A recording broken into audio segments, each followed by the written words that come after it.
One ordinary afternoon, I walked with my sister down the street, asking her advice on how to plan a surprise for my wife. A simple gesture meant to heal us. My wife saw us together, and in that instant, the fragile glass of trust shattered. She accused me, condemned me, and threw her ring at my chest. How did I deal with her? I'll tell you now. I knew something was wrong the moment she didn't kiss me goodnight. It wasn't the first time. Lately, my wife had developed a habit of rolling over with her back to me, arms crossed like a barricade, shoulders stiff as if even in sleep she refused to yield. The warmth we once shared in bed had grown colder, though her body was still close enough for me to feel the heat of her skin. It was a distance of trust that chilled me more than anything. When we married, I thought I had found a woman who would never doubt me. We laughed. We made love often, wild, unplanned, greedy sex that had us both breathless. She used to pull me into the shower just to have me against the tiles, water splashing over us as she moaned into my mouth. Now, the only sound she made in the bathroom was the click of the lock. The first cracks were small, almost invisible. A comment about a co-worker's perfume lingering on my shirt. A raised eyebrow when I came home late from a meeting. The questions, always casual at first. Who were you texting? Why didn't you answer right away? But they grew sharper, heavier, like stones thrown at glass. I tried to reassure her. I showed her my phone once, scrolling through messages so she could see there was nothing to hide. But the look on her face wasn't relief. It was hunger. Hunger for more proof, more confessions, more reasons to dig. That night, lying awake beside her stiff figure, I stared at the ceiling and wondered how long I could live like this. The truth was simple. I had done nothing wrong. But in her mind, I was already guilty. And no jury in the world is crueler than the person who swears they love you but doesn't trust you. The next morning, she stood in the kitchen making coffee, her robe slipping off one shoulder. I couldn't help staring at the curve of her neck, the outline of her breasts under the silk. Even with all the tension, desire stirred inside me. I was still a man, still her husband. When she caught me watching, she didn't smile. Instead, she pulled the robe tighter, like my gaze was something dirty. Working late again tonight? She asked, her tone casual, but the edge in her voice cut like glass. Yes, big project. You know that. She sipped her coffee, eyes locked on mine. I just hope it's work keeping you busy, not someone else. I clenched my jaw. Jesus, can we not start the day like this? Her lips curved in a bitter smile. If you have nothing to hide, why does it bother you so much? Because I'm tired, I want to say. Because I miss the woman who used to touch me without suspicion, who used to kiss me like I was hers and hers alone. But I stayed silent, grabbed my keys, and left before the argument swallowed us both. At work, I couldn't focus. I found myself staring at the screen, not at the data, but at the memory of her legs tangled with mine. The way she used to moan my name when we fucked like the world was ending. Desire and anger mixed in me until I couldn't tell them apart. I still wanted her, but I hated that she made me feel like a criminal in my own marriage. That evening, when I came home earlier than expected, I thought surprising her might break the cycle. I imagined her smiling, maybe even letting me kiss the suspicion off her lips, reminding us both of who we used to be. Instead, she was sitting on the couch with her arms folded, eyes narrowed. You said late, she said flatly. I finished early. Wanted to see you. She tilted her head, studying me like a detective with a suspect. Or maybe you finished early because she wasn't free tonight. My stomach twisted. Who the hell is she supposed to be? You tell me. That was the moment I realized we weren't just cracking, we were shattering. Trust had left the room, and in its place was something venomous. Something that turned every word into an accusation. Still, that night I tried to reach for her in bed, my hand sliding over her hip, hoping sex might reconnect us. Even if just for a moment. She stiffened, pushing me away. Don't, she whispered. Not if you've been with someone else. Her words hit harder than any slap. I rolled onto my back, staring at the ceiling again, listening to the silence that followed. My body ached, not just with unspent desire, but with the longing for a wife who used to want me as much as I wanted her. I closed my eyes and thought, if she can't trust me when I've done nothing wrong, what happens when life tests us for real? That question haunted me long after sleep finally claimed me. And deep down, I already fear the answer. They say jealousy starts small like a seed. At first, it's almost invisible, harmless even. But if it's watered day after day with suspicion and fear, it grows roots. And once roots take hold, they tear through everything around them. I kept hoping it was just a phase. Maybe she was stressed. Maybe she needed reassurance. I told myself that if I showed her enough love, enough consistency, she'd stop seeing shadows where there were none. But the more I tried, the deeper her doubts seemed to grow. It wasn't just the little questions anymore. It was the way she studied me, like a scientist observing a dangerous specimen. When I laughed at something on my phone, her eyes narrowed. When I stayed an extra half hour at work, she asked who I was really with. If a woman's name showed up on my call history, even a client's, she pressed her lips into a thin line and muttered under her breath. One night she asked me outright, "Do you still find me attractive?" I was taken aback. "Of course I do. You're my wife." She shook her head slowly, as though she didn't believe me. "You don't look at me the way you used to." I wanted to tell her she was wrong. That even now, sitting there in a loose t-shirt with her hair pulled back, I wanted to grab her, to press her against the wall and strip that shirt off until she gasped my name. But something stopped me. Maybe it was the fear that she wouldn't believe even that. Instead, I touched her hand gently. "I look at you every day, and thank God you're mine. But if I stop telling you that, it's only because I thought you already knew." Her eyes shimmered, but only for a second. Then suspicion returned, dulling them again. The following week, she came to my office for lunch. She insisted on surprising me, but the surprise was mine. I walked back from a meeting to find her at my desk, rifling through papers, her eyes scanning my computer screen. "What the hell are you doing?" I asked, louder than I intended. She straightened, defensive. "Just looking. I wanted to see what you were working on." "By reading my emails?" Her chin lifted. "If you're hiding something, I'll find out." Anger rose in me like fire in dry grass. "I'm not hiding anything. Christ, don't you see what you're doing to us?" She stared at me for a long moment before whispering, "If you weren't guilty, you wouldn't be so angry." That night, I couldn't even look at her. She tried to initiate intimacy, curling up next to me in bed, pressing her breast against my arm like she used when she wanted sex. Normally, my body would react instantly to her warmth, her scent. But this time, my desire warred with the echo of her words. The thought that she believed I was guilty of something made me recoil. I kissed her forehead instead. "I'm tired. Maybe tomorrow." The disappointment on her face nearly broke me, but I couldn't force myself. Not when every touch felt like an interrogation. The next morning, she lingered in the bathroom longer than usual. When she came out, she was dressed carefully, her makeup flawless. She looked beautiful, stunning, even. I caught myself staring, aroused despite the heaviness between us. "Big plans today?" I asked. She gave me a strange look. "Just work." Then she added, almost like a dagger, "Unless you'd rather I cancel and follow you around to see who you're really with." I laughed bitterly. "Do you hear yourself?" Her eyes flashed. "You don't get to laugh at me." The tension hung between us like static electricity, ready to spark. I wanted to grab her and kiss her until she remembered who I was, until she understood I belonged to her. But instead, I let the silence win. Later that week, we attended a colleague's dinner party together. I thought maybe being in public, surrounded by friends, would ease the tension. For a while, it did. She laughed at jokes, held my hand on the table, even leaned close to whisper that she missed us.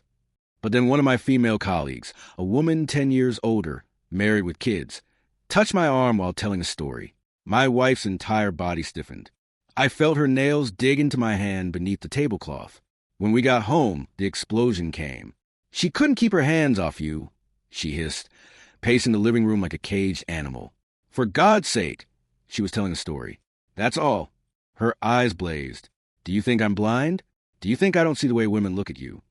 I ran a hand through my hair, exasperated. Even if they did, which they don't, it wouldn't matter. I chose you. I'm married to you. When are you going to believe that? Her answer was silence. A silence thicker and colder than any accusation. That night, she didn't touch me at all. She lay on her side, stiff and distant. I turned toward her, my body aching for her warmth, for the sex that used to glue us back together after fights. But something told me those days were slipping away, and no amount of touching could bring them back. Lying there in the dark, I realized something terrifying. This wasn't just a phase. It was the beginning of the end.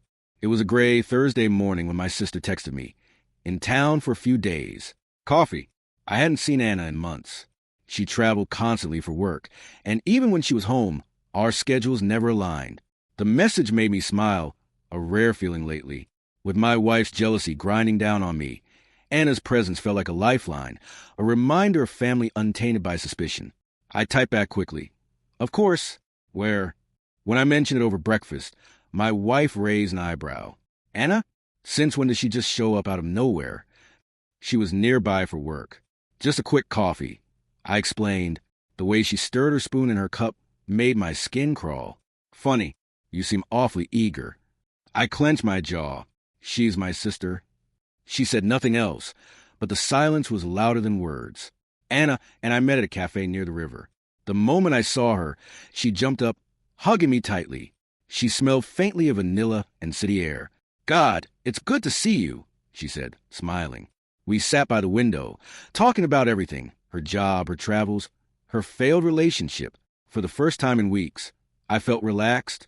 I even laughed, really laughed. Something I hadn't done around my wife in what felt like ages. You look tired, Anna said eventually, tilting her head. Is everything okay? I hesitated. She was my sister, but she was also sharp, intuitive. She could always read me better than anyone. She's been jealous, I admitted finally. Suspicious. It's like no matter what I do, she thinks I'm lying. Anna frowned. That's exhausting. You deserve trust, you know. I know. I leaned back, rubbing my temples. I wanted your advice, actually. I've been trying to think of a way to remind her how much she means to me. A perfect evening. Something she won't doubt. Anna smiled warmly. Romantic gestures still matter. Plan a night just for her. Candlelight dinner, music, maybe a gift. Show her you're still the man she fell in love with. We left the cafe together, still talking. Anna linked her arm through mine, laughing as she teased me about my terrible cooking skills. Anyone passing by would have seen a man and a woman enjoying each other's company. Anyone who didn't know us would never guess we were siblings. And that was the moment fate twisted the knife. I felt her before I saw her. My wife's gaze, burning into me from across the street. She had just turned the corner, carrying a bag of groceries, her hair pulled back in a loose bun. When her eyes fell on us, on Anna's arm tucked through mine, her expression hardened. My stomach dropped. Shit, I muttered under my breath. Anna followed my gaze and froze. Is that? Yes. For a split second, my wife stood frozen too, her face twisting from shock to fury.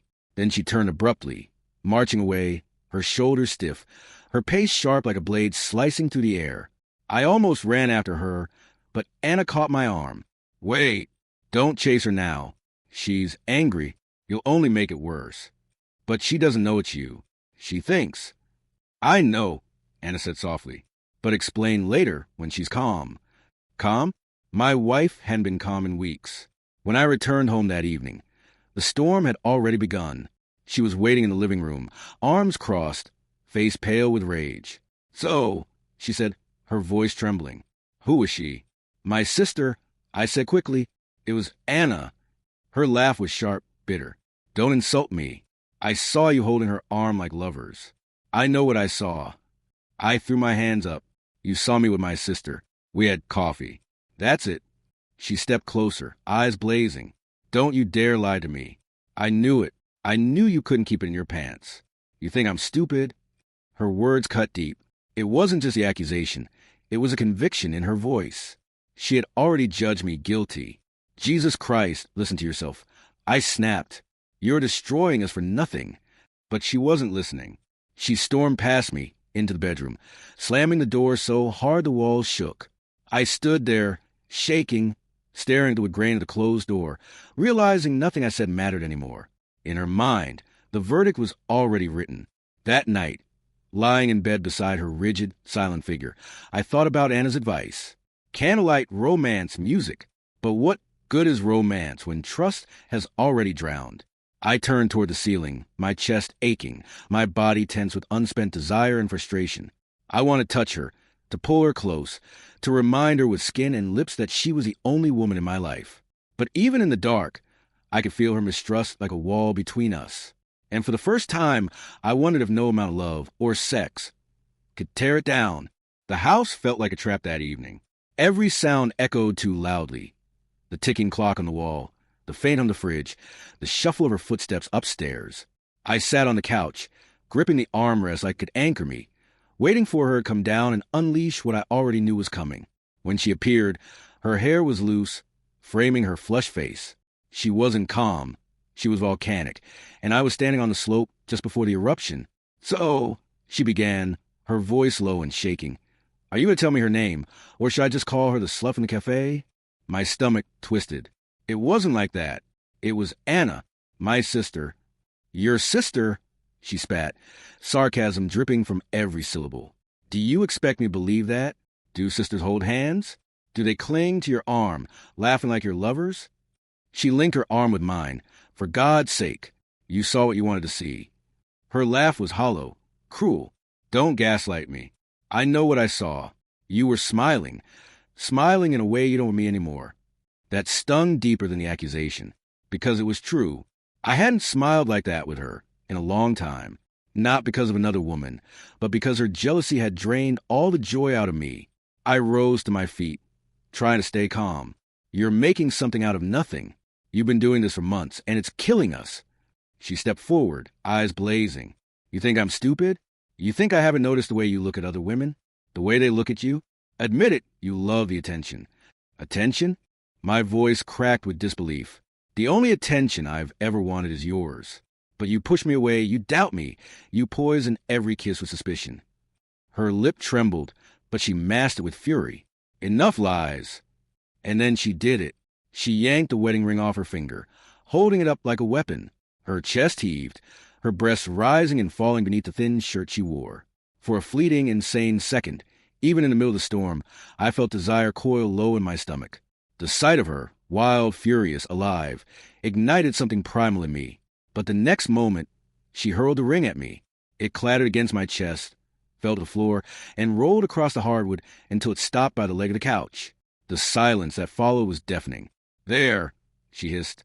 "That's what I think of your promises. You disgust me." I stare at the ring, the symbol of everything we had built, now just a discarded piece of metal. My throat tightened.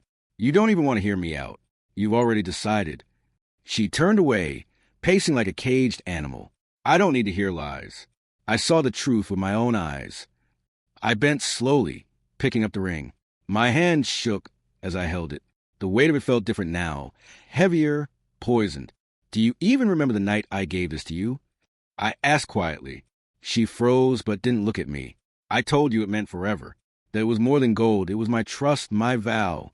And now you've thrown it away like garbage." Her shoulders stiffened, but she didn't turn. I set the ring on the table with a sharp click. "You want to believe I'm unfaithful? Fine. Believe it. Nothing I say will change your mind." Finally, she spun around, tears glistening in her furious eyes. "I knew it," she whispered. "I always knew you couldn't be satisfied with just me." Something inside me broke. I laughed bitterly, though my chest ached. "Satisfied? Do you have any idea how badly I still want you? Even now, when you're screaming at me, all I can think about is taking you upstairs, tearing your clothes off, and proving you're the only woman in my bed. But you won't let me. You'd rather believe in ghosts than in your husband." For a moment, her mask cracked. I saw the flash of hurt, of confusion. Her lips parted as though she might soften. But then her pride snapped shut again, sealing off whatever doubt she had in her own fury. "Don't touch me," she whispered. "Don't come near me." And then she stormed upstairs, the slam of the bedroom door rattling the frame. I stood there, staring at the empty staircase, my chest heaving. The house felt too big, too hollow. The silence pressed down on me like a weight. On the table, the ring gleamed dully under the lamplight. The symbol of love, of trust, of forever. And now, the symbol of everything we had just lost. The house was quiet, but it wasn't peace. It was the silence of a battlefield after the cannon stopped firing, when the smoke still hangs in the air and the dead haven't yet been counted. I sat on the couch for a long time, staring at the wedding ring lying on the table. My hand ached to pick it up, to slip it back onto her finger, to pretend none of this had happened. But I didn't move. I couldn't. It wasn't just metal anymore, it was a wound. Upstairs, I heard the muffled sound of her pacing, drawers opening, then slamming. I imagined her throwing clothes into a bag, maybe planning to leave for the night. A sick part of me almost wished she would. At least then the silence wouldn't be filled with her absence while she was still in the house.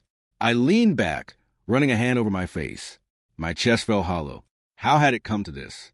I thought of the early days, when silence between us meant something different. Back then, silence was comfort.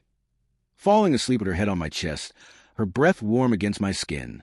Silence was the stretch after sex when words weren't necessary, when we lay tangled together, sweaty and satisfied, her nails still etched into my back. Silence used to be love. Now it was suspicion, punishment, the refusal to hear me out. I poured myself a glass of whiskey, something I hadn't done in months.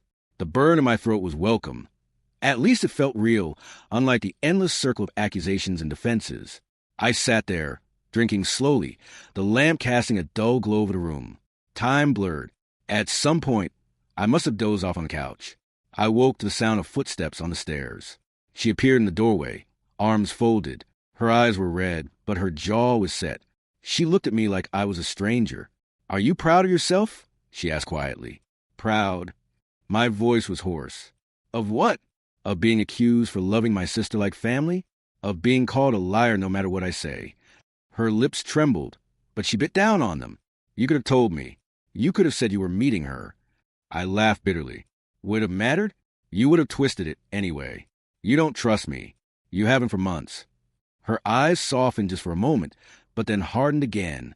"Because you've given me reasons not to." That broke something in me. I stood, moving toward her slowly, deliberately, until I was just inches away. I could smell her perfume, the faint trace of her skin. My body reacted instinctively, betraying my anger with the ache of desire. "Reasons?" I whispered. "You're the only woman I've touched in years. You're the only one I've kissed, the only one I've fucked, the only one I've ever wanted. But you'd rather believe I'm some kind of predator than believe the man who swore his life to you." Her breath caught. For a second, I thought she might break, that she might step into me, press her lips to mine, let our anger turn into the kind of sex we used to have after fights, raw, desperate, almost violent in its hunger. But instead, she turned her head away. "I can't." I stepped back, the moment shattered. Then maybe there's nothing left to save. Her eyes filled with tears, but she didn't let them fall. She walked past me, brushing against my arm, and went upstairs again. The sound of the bedroom door, closing, echoed through the house like a gunshot. I stood there alone, my body still burning with desire I couldn't satisfy, my heart knotted with rage and grief. The whiskey glass sat empty on the table beside the ring. Two hollow symbols, one of love betrayed, the other of numbness. I sank back onto the couch, staring at them both, and wondered which one I would choose in the end. The night dragged on. Sleep didn't come easy. Every time I closed my eyes, I saw her face twisted in rage, or the ring glinting as it hit the floor. By dawn, I felt hollowed out, drained. The woman I loved was upstairs, but she felt further away than if she had been across the ocean, and the silence between us was no longer something to escape. It was something I feared might never end. I knew then that the storm wasn't over. It had only just begun. I woke up to the sound of my phone buzzing on the coffee table. My head ached from too much whiskey and too little sleep. When I blinked to blur away, I saw Anna's name glowing on the screen. I hesitated before answering. Part of me didn't want to drag her into this mess, but she already was. "Hey," I croaked. Her voice was soft but urgent. She came to me. I sat up straight. "What?" "Your wife. She found me this morning. Demanded to know who I was. I told her everything. Coffee, your idea for surprise, all of it. She didn't want to believe me at first, but I think it got through." I pinched the bridge of my nose. Relief and dread tangled inside me. And she looked like she'd been hit by a truck. Shock, guilt, the whole thing. She kept saying she made a mistake, that she'd misunderstood. I leaned back against the couch, staring at the ceiling. The words should have lifted me, but they didn't. They only reminded me of how quickly she had turned against me, how easily love had given way to suspicion. "She's going to come back," Anna continued softly. "She's going to beg. What are you going to do?" I didn't answer. By the time I dragged myself upstairs, the bedroom door was open. She was sitting on the edge of the bed, hands clasped together like she was praying. When she looked up at me, her eyes were swollen, her face pale. "I talked to her," she whispered. "Your sister." I said nothing. Her hands trembled. I thought you were," she broke off, pressing a hand to her mouth. Tears slipped down her cheeks. "I was wrong. I didn't know. Please believe me. I didn't mean. My voice was sharper than I intended. You threw our marriage at my chest like it was nothing. You called me a liar, a cheater. You didn't even let me explain. She flinched. I was scared. I thought I was losing you. You lost me the moment you stopped trusting me. The words hung in the air, heavier than any accusation. She sobbed quietly, her shoulders shaking. For a moment, instinct told me to go to her, to pull her into my arms, to soothe her the way I used to, but I stayed rooted to the doorway.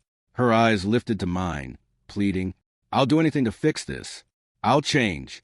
Just don't give up on us. I swallowed hard. Even through the anger, I felt desire tug at me. She was beautiful in her desperation, vulnerable in a way that stirred something primal inside me. My mind flickered with the memory of her body beneath mine, of nights when passion erased every argument. But then I remembered the ring hitting the floor, the venom in her voice when she called me a liar. You can't just take words back, I said quietly.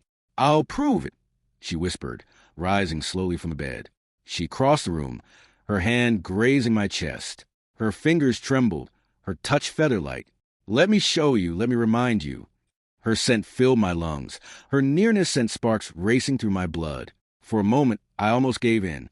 My body ached for her, my cock hardening despite everything. But I caught her wrist, gently but firmly, and pulled her hand away. Not like this. Not as an apology. Her face crumpled, shame mixing with heartbreak. She stepped back, covering her mouth with both hands. I ruined us, she whispered. I didn't answer. My silence was its own confession. Later that night, I sat alone again, the ring still on the table downstairs. She stayed in the bedroom, crying softly, her sobs muffled by pillows. I wanted to believe her regret was enough. I wanted to believe love could erase the damage. But deep inside, a darker truth gnawed at me. If she could doubt me once so completely, what would stop her from doing it again? And if love without trust is just lust wrapped in paper-thin promises, then maybe what we had was already gone. She came to me 2 nights later, barefoot, her hair damp from a shower, wearing the silk robe I had once bought her on a whim in Paris. It clung to her curves, slipping open just enough to show the swell of her breasts. The sight punched air from my lungs. Once upon a time, that look alone would have had me pulling her against the wall, burying myself inside her until we both forgot our names. But now it was a weapon, a plea. She stopped at the edge of the couch where I sat, staring at the untouched glass of whiskey on the table. Her voice was quiet, almost childlike. I was wrong. I didn't look at her. You already said that. She dropped to her knees in front of me, grabbing my hands. Her eyes shimmered with tears, her grip desperate. I need you to hear it again. I was wrong. I was jealous. I was stupid. I didn't listen. I destroyed us, and I hate myself for it. Her words dug into me like claws. Part of me wanted to believe them, to let them patch the wound she had torn open. But another part of me knew scars don't vanish with apologies. Do you know what it felt like? I asked, my voice low, sharp. To stand there while you threw our vows at me. To see you look at me like I was dirt? Do you have any idea what that does to a man? Her tears fell faster. I do now, and I regret it more than anything. Please, just give me another chance.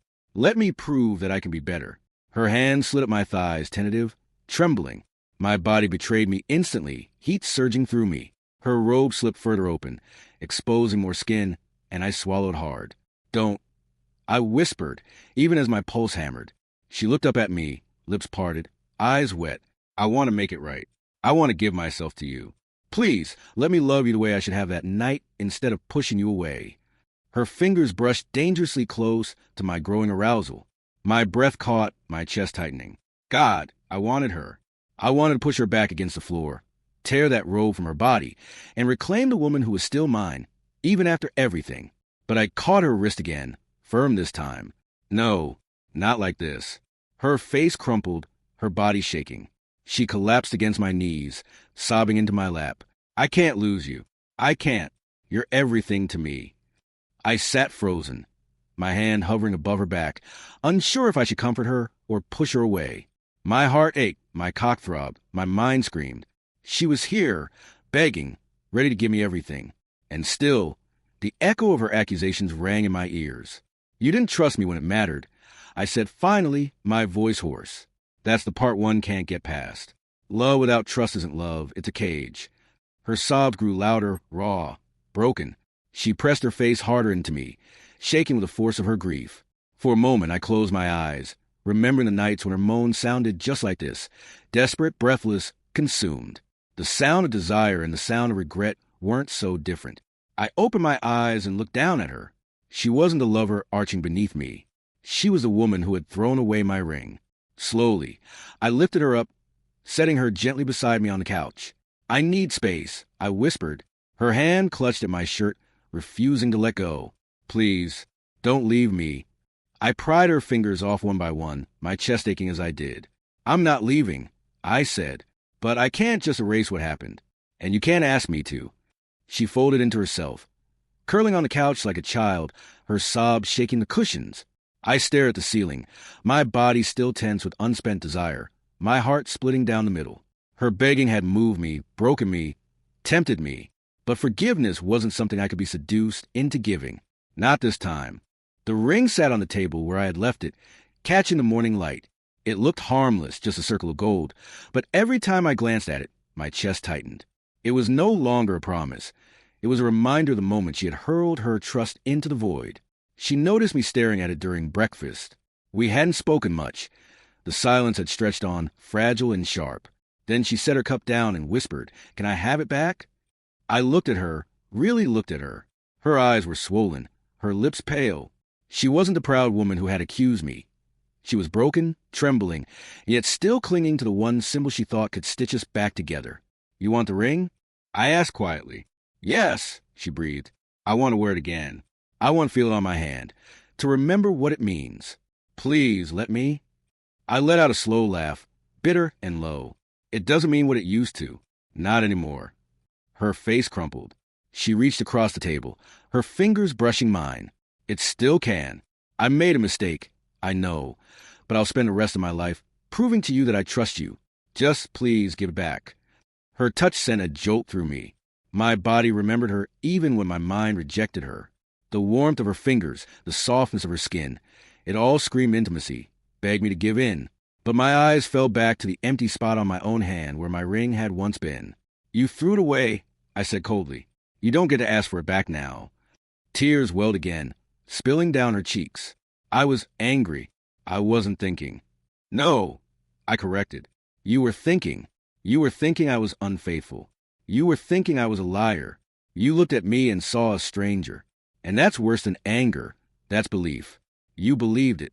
She shook her head violently. "Not anymore. I know I was wrong." "Now," I said, "but in the moment, you didn't even hesitate. You didn't ask questions. You didn't give me a chance to speak. You just—" I gestured to the ring. "You killed it." Her sob caught in her throat. She pushed back from the table, standing abruptly. The silk of her nightgown shifted against her body, catching my eye even in the middle of her despair. My cock stirred unbidden, betraying me once again. God, how I still wanted her. The curve of her hips, the way her breasts rose and fell with each shaky breath. She must have seen the flicker of my gaze, because she stepped closer, kneeling beside me, her hand sliding up my thigh. "Then let me earn it back. Let me show you how much I still belong to you." Her robe slipped, revealing the smooth skin of her shoulder, the faint curve of her breast. My pulse hammered, my body screaming to take her, to fuck her until the ring meant nothing compared to a bond of sweat and skin. But I caught her hand again, pulling it away. My voice was rough. "Stop trying to solve this with sex. It won't work. Not this time." She froze, her lips parting in a soft gasp, then slowly sat back on her heels. Her tears glistened in the morning light. "You don't love me anymore," she whispered. The words sliced deep because they weren't true, not entirely. I still loved her. My body still burned for her. But love without trust was a fragile thing, and I wasn't sure it could survive. "I don't know what I feel anymore," I admitted. Silence settled again, heavier than before. She rose slowly, retreating upstairs, leaving me with the ring still glinting on the table. I picked it up, rolling it between my fingers. The weight of it felt colder than ever. I thought of sliding it back onto her hand, thought of how her face would light up, but then I remembered the fury in her eyes, the way she had screamed I was a liar. The memory was stronger than the longing, so I set the ring back down and left it there untouched. And when I looked at my hand again, the empty spot no longer felt temporary. It felt permanent. Days blurred together after that morning. The ring stayed on the table, catching light, mocking us both. She moved through the house like a ghost, quieter than I had ever known her. She wasn't angry anymore. She was crushed, and guilt seemed to hang off her shoulders like a heavy cloak. At first, I thought the silence might be a relief. No screaming, no accusations, no slammed doors. But this silence was worse. It was suffocating. She lingered around me like a shadow, watching, waiting for some sign that I was softening. I wasn't. One evening we went out for groceries. The air between us was brittle, neither of us speaking as we pushed the cart down the aisles. She reached for things, then glanced at me as if seeking approval, like a child desperate not to make another mistake. When we reached the checkout, an older woman behind us gave me a kind smile. Just a polite stranger's smile. But my wife stiffened instantly. Her eyes snapped to mine, then to the woman. Suspicion flashing before shame followed right after. She muttered, "I can't even stand seeing another woman look at you." The cashier raised an eyebrow. I felt heat crawl up my neck. "Stop," I hissed under my breath. But she didn't. By the time we were outside, she was trembling, her voice breaking. "Do you see what I've become? Do you see what I've done to us? I humiliated you. I humiliated myself. All because I couldn't just trust you." People walking by turned to stare. I wanted the ground to swallow me whole. I grabbed her arm and pulled her to the side, away from the flow of strangers. "Keep your voice down." She broke then. Her face crumpled, tears spilling down her cheeks as she clutched my shirt. "I know I ruined everything, but please, please don't give up on me. I can't bear it." Her body pressed against mine, her sobs muffled against my chest. The familiar weight of her curves, the warmth of her pressed stomach to mine. My body remembered what my heart wanted to forget. My cock stirred in betrayal, hardening at the feel of her even in public. I cursed under my breath, furious at myself for still wanting her so badly. She tilted her head up then, lips parted, eyes swollen but pleading. For a moment, I thought she might kiss me right there on the sidewalk, begging me to turn humiliation into desire. But I stepped back, jaw tight. "Not here. Not like this." The rejection shattered her further. She wrapped her arms around herself, nodding quickly, too quickly, like she was trying to convince herself she deserved it. We walked home in silence. That night, she came into the bedroom, wearing nothing but one of my shirts.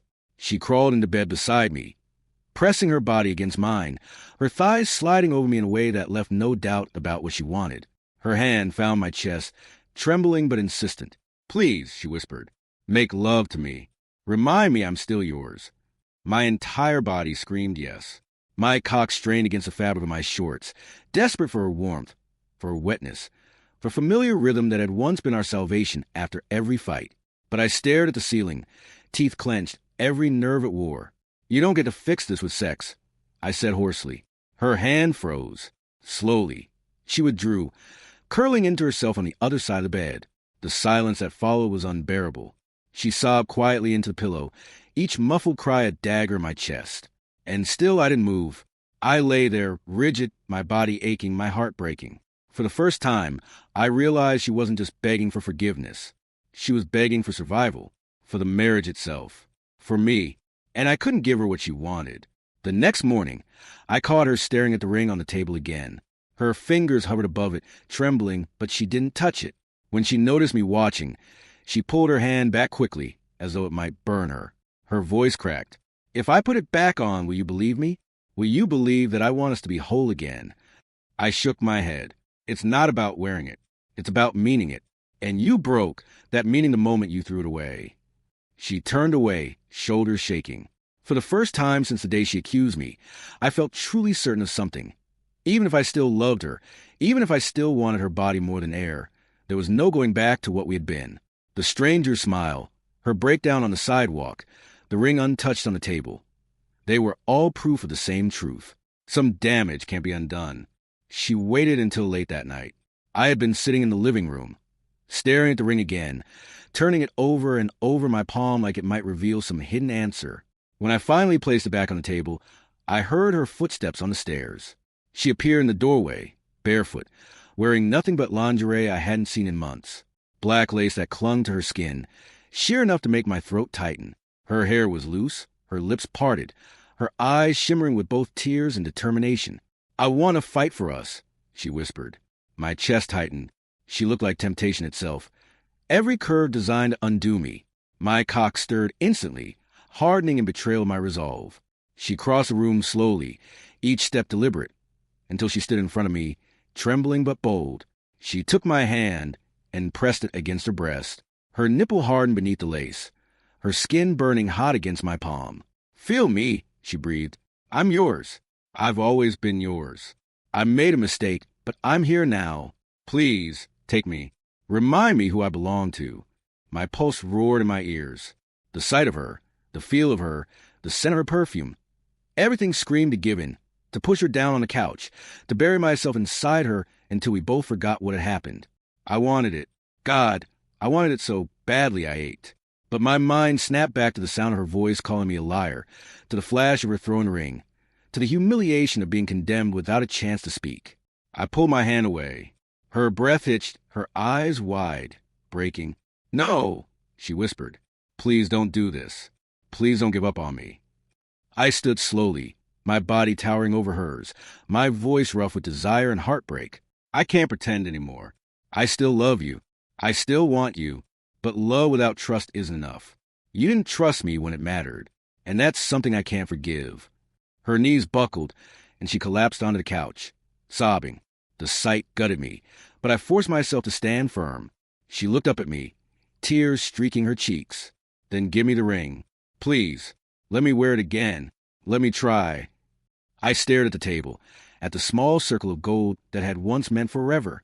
My hand clenched. "No," I said finally. "You threw it away. You don't get it back. You're no longer worthy of it." Her sob broke into a sharp cry, the sound of a woman shattering. She reached for me, but I stepped back, my own eyes stinging. "I'm sorry," I whispered, "but some things can't be undone." I turned then, walking away from her, from the sobs, from the body I still craved but could no longer claim. In the hallway, I stopped, pressing my hand against the wall, chest heaving. My cock still throbbed with unspent desire. My heart burned with loss, but my decision was final. The ring stayed on the table, and with it, the marriage it once represented. I didn't sleep that night.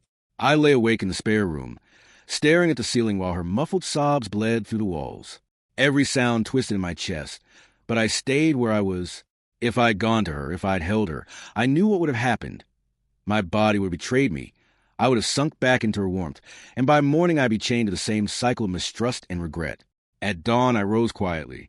The house smelled faintly of her perfume, still clinging to the walls, still haunting me. I walked downstairs, and there it was, the ring, still on the table. The sunlight caught its edge, making it glimmer, like it wanted to taunt me. I'd picked it up, turning it over in my fingers. Once, it had been the symbol of everything I wanted. Love, faith, forever. But now, all I saw in it was doubt, accusation, and the memory of her screaming that she knew I was unfaithful. I slipped it into my pocket. Not to wear it. No, that part of my life was finished. But leaving it behind felt like leaving a piece of myself behind, and I couldn't do that. Not yet. When I turned around, she was standing in the doorway. Her hair was messy, her robe clutched tightly around her body. Her eyes were swollen, red from hours of crying. "You're leaving," she whispered. I didn't answer right away. The sight of her, broken and small, nearly undid me. For years, she had been my world. The woman who laughed at my jokes, who kissed me breathless, who pulled me into bed with hungry hands and whispered that I was everything she ever wanted. And now, all that felt like a ghost. "I have to," I said finally. She shook her head quickly, desperately. "No, you don't. We can fix this. We can go to therapy. We can start over. I'll do anything. You already did everything." I cut her off. My voice cracked, but I forced the words out. "You accuse me of something I never did. You condemn me without proof. You kill what we had, and I can't bring it back to life." Her hands trembled as she clutched the doorframe. "But I love you." I closed my eyes. "I know, and I still love you, but love without trust is a prison, and I won't live in it." Her sobs started again, quiet at first, then louder, shaking her body. She took a step forward, reaching for me, but I moved back. "Please," she begged.